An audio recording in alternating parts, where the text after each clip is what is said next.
Hello, and thank you for joining us on the Stay Healthy San Diego podcast, brought to you by Parker Physio, aimed at helping you live an enjoyable, fit, and healthy life in and around our community.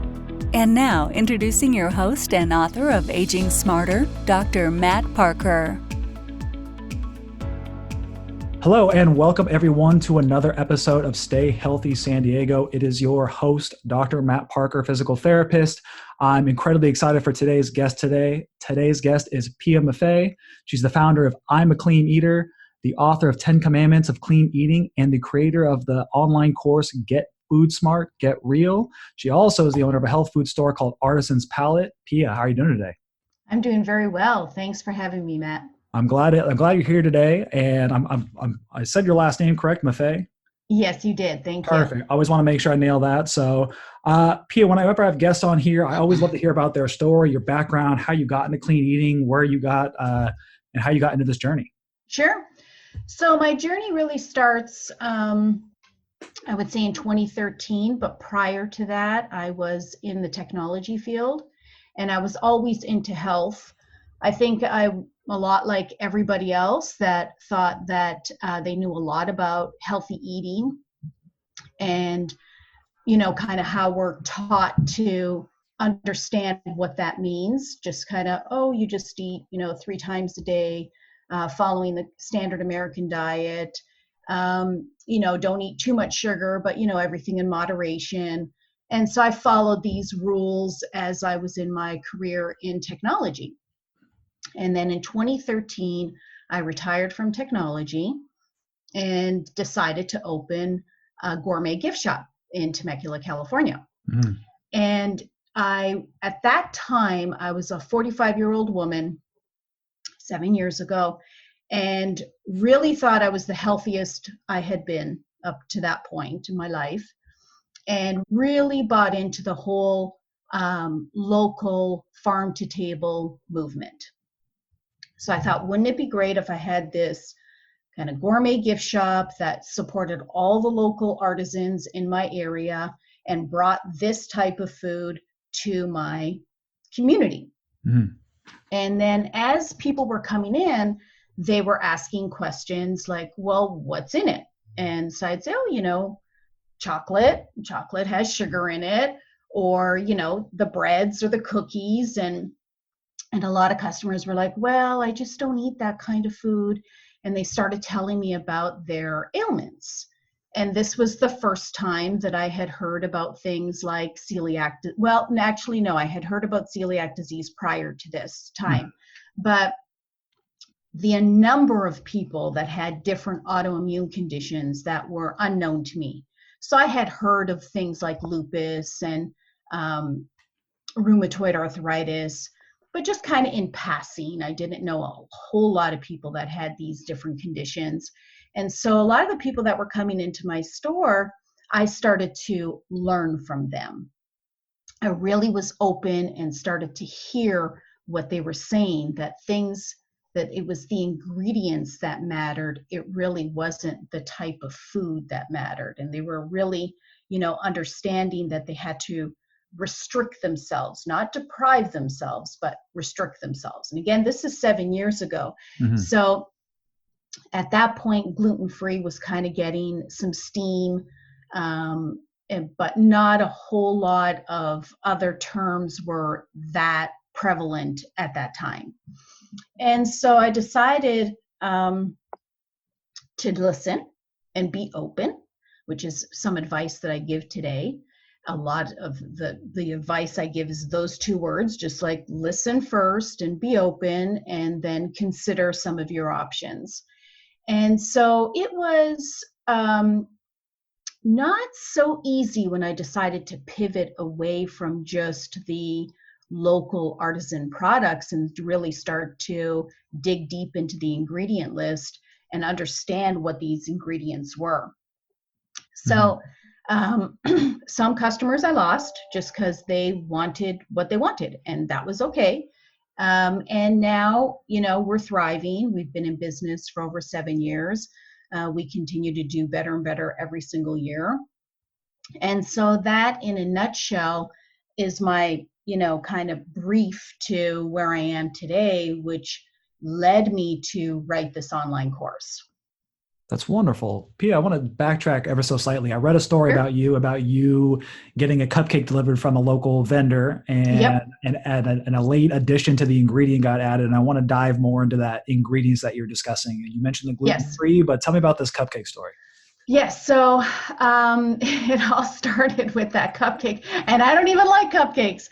And I told her that I really don't like cupcakes. And the answer was always, oh, but you got to try my cupcake. So anyway, I did. And for a cupcake, yes, it was a delicious cupcake, but it was made, of course, with all industrial ingredients. So even though it was made from scratch or scratch made or locally made, because she was a local artisan, the ingredients weren't that great. So she brought her cupcakes and forgot that she didn't have a particular ingredient that she wanted to top the cupcake with. And she goes, oh, just 1 second. I'm just going to run out and buy what I need. Mm-hmm. So in our shopping center, we're a couple doors down from a Dollar Tree. Mm-hmm. And so she ran over to the Dollar Tree and bought the knockoff version of Oreos. Not that Oreos are any better, but the knockoff version of Oreos, and came back with that and started decorating the cupcakes. Well, that floored me, because I was like, hold on a second. I thought you were making every single ingredient, not just assembling. This is what it felt like to me. It was just, let's get all the poorest choices of ingredients and assemble them, and then make it, and it looks beautiful and everything else. Mm-hmm. And all that locally homemade, made from scratch item. So that was really the turning point for me. I said, okay, no, that's not going to happen. We're not going to sell that. This is over. And then that made me look into all the other ingredients, all the other items that I was sourcing at that time, and then basically ended it. Yeah, I would say that was about 4 months into my business back in 2013. Fascinating. So tell me about the transition into your blog, and like right, you're listening to your customers, you're finding out like they're very ingredient based, and then you decide, hey, I'm going to start this blog. What was the thought behind it? What's the blog about? That's a great question, because after I was open and learning and understanding, because it's a journey. I mean, it's not about, oh, look at me or look at anybody, we're perfect, we're clean eaters. It's not about that. It's about always being open. So a couple of years into my business, I thought, oh, if I just explain things, this way. And so I had come up with the 10 commandments of clean eating at that time, or for clean eating. And commandment number 1 is let the ingredient list guide you. And there's, obviously 9 different ones. And so that was the first one. Commandment number 3 is watch out for deceptive marketing. There's different ones that the clean eating, and the way I describe it is, it's not about telling anybody what to eat. It's explaining the questions to ask before you eat, and understanding how the food got to your plate. So when I was in a car, actually, I remember this very, very vividly. We were driving back from Vegas, and I had said, I said to my husband, I have this idea. If I just came up with these kind of commandments, people will understand and follow that, and that could be what I call the 10 commandments for clean eating. So that was my first step into developing this blog, which would have been based on these 10 commandments that I created. Then once I had it, and I'm able to, what's really nice is because I have the storefront, I'm confronting and working and, talking to people every single day. So I'm able to run these commandments by them and get the feedback instant feedback. Mm-hmm. And so I knew it was important, but I would still see the shift in that people would say they would understand the commandments, but they would still run out and do, I'm going to do a diet. And maybe I'll just do gluten-free. And because it says gluten-free, then, I'm doing this already. I'm already a clean eater. And it was like, well, no, just because it's gluten-free doesn't mean it's actually clean eating. Because there's a lot of really junk gluten-free items out there. So let me pause you right there. So how do you define clean eating? Clean eating is really understanding. It's a culmination of these 10 commandments of clean eating and the what are you buying pyramid that I also created. And that kind of the 10 commandments dovetails into the what are you buying pyramid. But in a nutshell, imagine you have a plate of food in front of you and you are aware enough to ask, how did this food get to my plate? That's the journey and the start of clean eating, that you are first aware of that question and interested in that question. And that will lead you onto your journey for clean eating.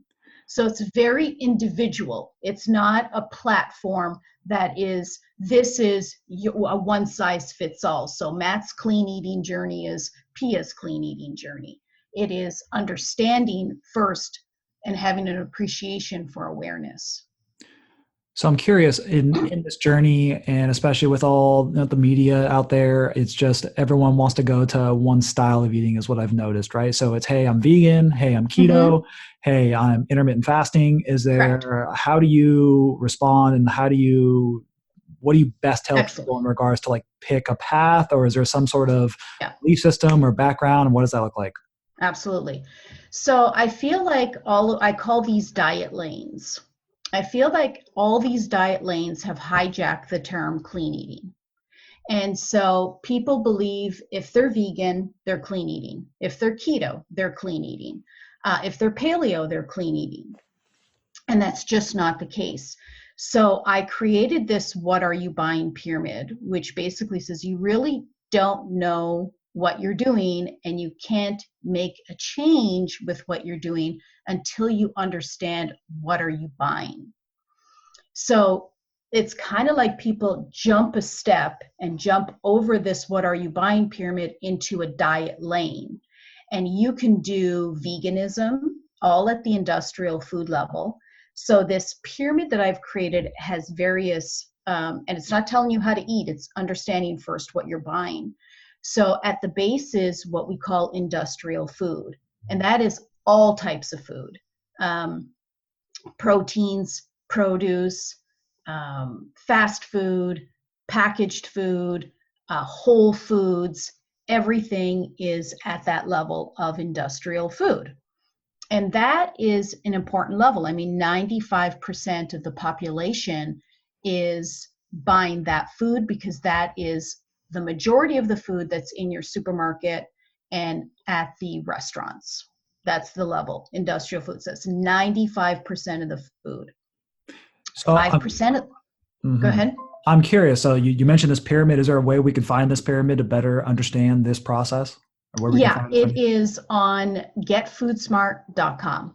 And there's actually a free course that you can download on that site that you could just go right on the front page and get that. And that is a free download. And also it's in a variety of my blogs that I've always referenced the what are you buying pyramid and the 10 commandments for clean eating. Perfect. And for all those that are listening right now, we'll make sure that we put that in the show notes as well. I just wanted to make sure that we had that reference. And perfect. Back to deceptive marketing, right? Because I want to give people some tangible stuff. So you talk about like where the ingredients come from. You talked about the deceptive marketing. Like where are the common mistakes that you see people see, and like how can they begin to correct that? How can they begin to educate themselves on better clean eating buying when they are at the grocery store?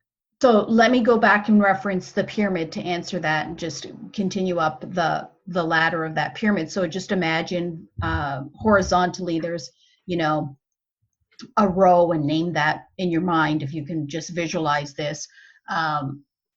That is industrial food. So it's all the food, all the proteins, all the animal proteins, all the whole foods, everything that you can imagine that you'd create a dish with. Okay, 95% of the food fits into that category. Now, there's a lot of people that want to do better, and they think organic is the way to do better. That's when I say a lot, in quotes, air quotes, Mm-hmm. that's 5% of the population wants to buy organic. Okay, so on the pyramid, we call that industrial organic, because that's organic that could be coming in from any country. It could be coming in from Mexico. It could be coming in from anywhere. It could be coming in from China. And so people automatically will see that something is organic and think, oh, that's clean. I'm just going to buy that. And that, again, is part of the deceptive marketing. So we encourage you first through education of understanding this, what are you buying pyramid, these different levels on the pyramid, to understand where the food is coming from. And if you start to understand where the food is coming from, then you're able to make changes. And then from there, you can decide, okay, I'm going to follow this diet lane, whether it's vegan, keto, paleo, vegetarian, whatever, but I'm going to do it at this level on the pyramid. Understood. That's the connection. And do you find that there are ways, because in my head right now, because I've had clients say, hey, I want to be able to eat cleaner, and they tell me that, it's hard on a budget. Is there ways or like techniques that you have in regards to maybe a certain stores or certain brands that you trust and recommend? Sure, that's a great question too. So it's always a knee-jerk reaction of, because what we do really well as humans is we make excuses. All of us do. Absolutely. Okay, for everything. I can't exercise for this reason. I can't go out because of this. I can't eat clean because it's too expensive. So, and nobody challenges it because they really have never done it. So it's just a knee-jerk reaction. But when you actually go through, and this is, I think at some point people will start to write about, I know I am, some benefits coming out of this quarantine.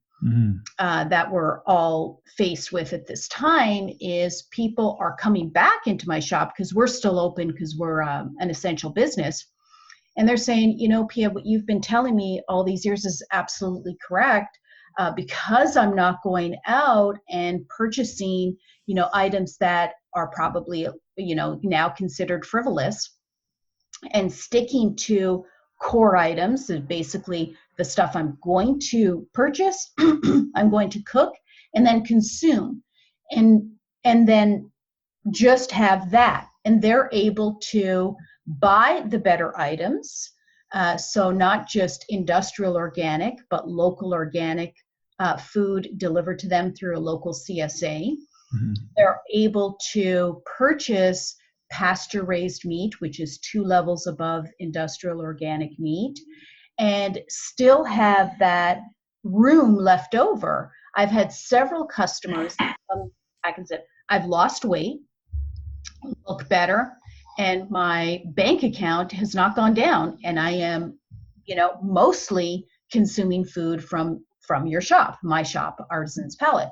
So what at first, if you're continuing to purchase items at the industrial food level and to go up several layers, there's a sticker shock for sure. But when you start to understand return on investment, and you start to understand, I am putting this amount of money into this type of food, and I am expecting to get this return, which is a better immune system, more focus, more energy, and all of the benefits that you get from it. I love that term you just said, return on investment, and just when you're putting good gas into the car, it runs better, right? Absolutely, yeah. And it's something that we talk about in the course too, called Get Food Smart. Oh, I'm going to get to that in just a second. I want to backtrack here. One thing you said, CSA. Absolutely. What's a CSA? Community Service Agriculture. Community Service Agriculture. And then what is that exactly? It is different companies or different farmers get together, and you can buy a box from one farmer, or you can buy a box from a company that deals with maybe up to 10 local farms, and they go through, and if you're dealing with a company that is dealing with multiple farms, then they will go to the multiple farms, see what they're growing at that time, so you're getting true local produce grown in that region. So for us, it would be, San Diego area. And then that gets delivered to your home. Is there a website or something that shows all the CSAs or a resource you recommend? There is. Actually, I mention it in my course as well, and we can add it into the show notes because I can give you that link from my course. Perfect. Prior to the course, I'm curious on I hear about this all just because I hear about it all the time, especially in North County, San Diego. I'm going to go on a cleanse, or I'm going to go on a detox. Can you tell me your opinion on detox and cleanses? Are they real? Are they fake? Are they, what's the truth about? Sure. Another great question. Okay, so my opinion might not be totally popular in this question for detoxes and cleanses. Mm-hmm. And I talk about this a lot in the course as well. So many people at the beginning of the year, they'll be like, oh, I'm going to do a detox, I'm going to do a cleanse. And they use these two terms interchangeably. They're very different. A cleanse is completely different from a detox. Mm-hmm. That's number one. So those terms should not be used interchangeably. And second is they'll go through and stress their body so much by taking these things that they think are healthy for them. And then the day that they finish, a lot of them will celebrate and then go and celebrate with all the foods that they didn't have for the 15 days, 30 days, however long they went on this challenge. Mm-hmm. And what do they go and celebrate with? They go and celebrate with industrial food. So now they're going back into doing the same systems and habits that they've done before to force themselves into another cleanse/detox in several months, because they're just going to be right back where they were before. That makes sense because I've been there. Yeah. So I've been on my journey for 7 years, my clean eating journey, since I opened my store. And just maybe this year, I'll do a detox. Maybe. Okay. So I have all of this good food, good superfoods that I take every day built up in my system. And I don't really pollute my system anymore. But that I haven't been doing that for 7 years. My journey started 7 years ago, but where I am today is probably consistent from where I've been for 3 years. So my next level will be introducing some sort of true detox to start to pull toxins out of different areas in my body and start to really focus on that. But I recommend that when somebody does that, to be with a functional doctor or naturopath to really understand what the goals are of the detox. If you're going to do a cleanse, that's a little bit different, but still, I wouldn't embark on any one of those if you're still at the industrial food level. Okay. Going back to the pyramid, get rid of the industrial food first. Correct. Pia, you've also created this, you've mentioned a few times, your course, this wonderful product. Tell us a little bit more about that. How does that work? What is the process look like? Okay. It's an online self-study course. It talks about the 10 commandments for clean eating. It talks about the what are you buying pyramid. It talks about, I go through the detoxing and cleansing. And so what I give somebody is I empower them. They have confidence. They will never be fooled again, because we were talking about this deceptive marketing is everywhere, and people are ping-ponging or swinging nonstop throughout the year. So they'll read a blog or hear a podcast and they'll, jump on that and say, oh, I have to do intermittent fasting now for, 6 months, and this is the rage and this is what I'm doing. But of course, they're doing it all at the industrial food level. And then they'll hear somebody else on another podcast or through another, doctor, and then they're spewing something else, and then they swing all the way over there and okay, well, that's what it must be. It must be, the lectins that I'm consuming, so I have to get rid of that. And then, 3 months later, they'll hear something else, and there they are doing that. So it's what I call the swing. And after a year has gone by, what have you accomplished? It'll be a goose egg, nothing, right? Nothing. And so when you have this solid set of content, which I present in the Get Food Smart, Get Real course, you will never swing again. You will never be fooled again. So we start off with a very in-depth questionnaire that goes through and asks very difficult questions. But the questionnaire is just for you. It's not like anybody else reads it. It's for you. And one of the questions we ask is, what's your number? And it's not a number on a scale. It is the number you want to live. And are the decisions you're making every day helping you with that number or hurting you? I love that, Pia. Thank you. And so we get into it and we say, well, now it starts to get easier to make those decisions, right? So it's not about cost, because are you putting a cost on your life? So you're just looking at something that you're about to get, influenced by, a food item, a drink item, whatever that might be. And if you really understand that you want to get to a certain number, my number is 120. I really want to get to 120. I believe I can do that, but not just 120 of the number, a vibrant 120. Okay. And so when I look at food now, I go, does that help me or hurt me? And it just check it off, help or hurt, help or hurt. And so now it's not a matter of, oh, I feel deprived and this and that, because clean eating isn't about deprivation.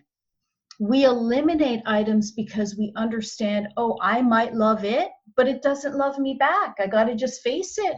I love avocados. They don't love me back, period. Okay. Sad for me, but that's it. So these are the things that we go through in the course to get your mindset ready for this is a long-term goal for lasting longevity. Incredible, Pia. And where can we go to find this course? The website's getfoodsmart.com. Wonderful. Anywhere else we can follow you at, Pia? Just your journey, and how can we keep in touch?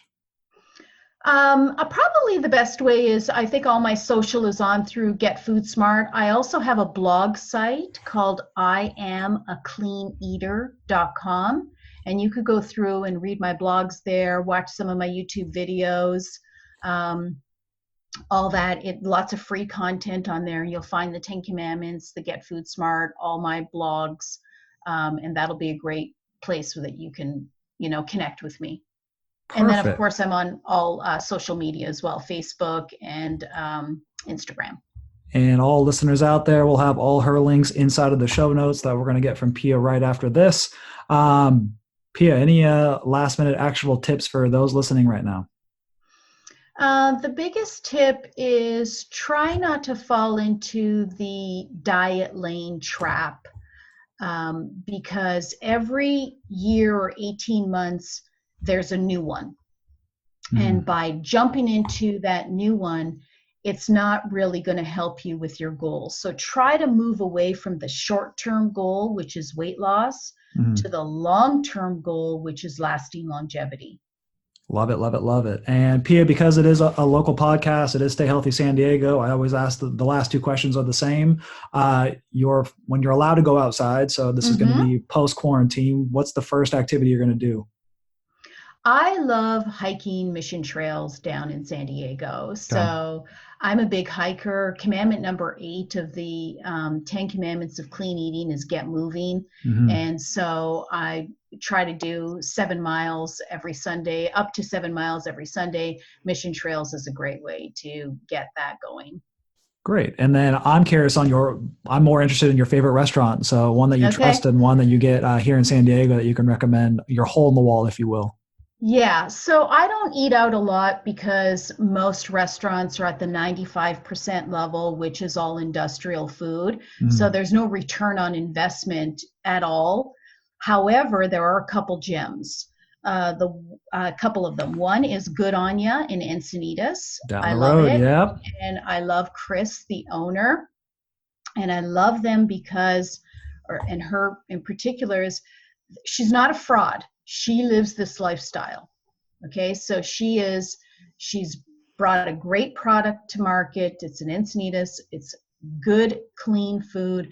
She goes beyond organic. So a lot of the items, the wines are biodynamic.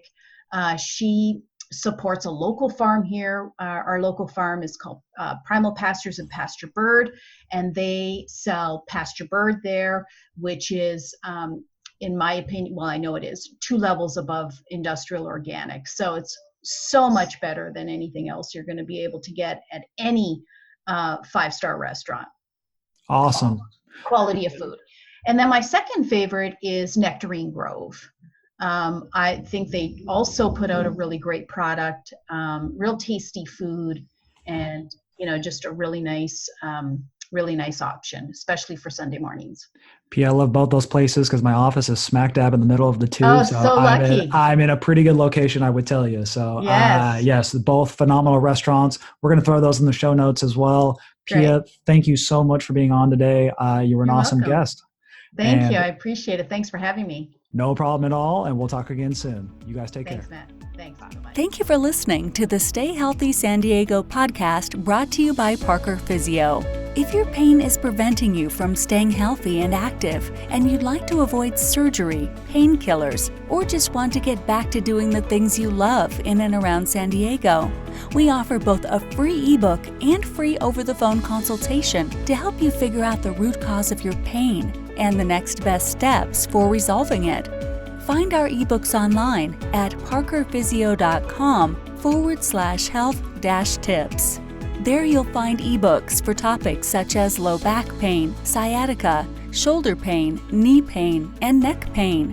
These quick-to-read reports will provide you with expert tips, tricks, and exercises to help solve your pain from the comfort of your own home. Just visit parkerphysio.com/health-tips to download your ebook and have it delivered directly to your inbox. We also offer free, no-obligation telephone consultations with a doctor of physical therapy to residents of San Diego. Just call us at 858-900-3361 or visit us at parkerphysio.com and click the Talk to a PT on the phone button. Thanks again for joining us, and we'll see you next time on the Stay Healthy San Diego podcast.